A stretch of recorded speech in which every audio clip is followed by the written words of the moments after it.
அதுப்பமா என்ன வளம் இல்லை எங்கள் திருநாட்டில் ஏன் கையை ஏந்த வேண்டும் வெளிநாட்டில். பனை வளம் மூலம் சுயதொழில் செய்யும் உற்பத்தியாளர்களின் கவனத்திற்கு.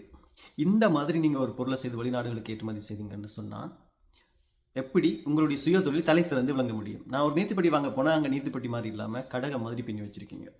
தட்டுப்பட்டி நீத்துப்பட்டி எல்லாம் ஒரு தரத்தோட பின்னி அனுப்பினீங்கன்னு சொன்னால் இங்கே வேண்டதுக்கு நாங்கள் தயாராக இருக்கிறோம். வெளிநாட்டவர்கள் உள்நாட்டுக்கு வரும்போது உள்நாட்டவர்களுக்கு கொடுக்குற விலையை விட வெளிநாட்டவர்களுக்கு விற்கிற விலை அதிகம். அது நீங்கள் செய்கிறது எனக்கு தெரிந்தது. ஆனால் இப்பொழுது நீங்கள் வெளிநாடுகளுக்கு ஏற்றுமதி செய்யும் பொருள் அனைத்தையுமே தரமாக உற்பத்தி செய்து போட்டு அதுக்கான விலையை நீங்கள் தீர்மானிக்கிற அளவுக்கு உங்களுடைய உற்பத்தியை தரமாக்குங்கள். தரமாக்கின பிறகு உங்களுடைய சுயதொழிலில் நீங்கள் தலை சிறந்து விளங்க முடியும்.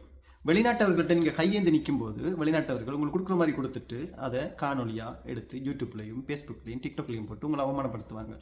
தன்மானத்தை இழந்துடாமல் உங்களுடைய சுயதொழிலை செய்து நீங்கள் முன்னுக்கு வர்றதுக்கான வழியை பாருங்கள்.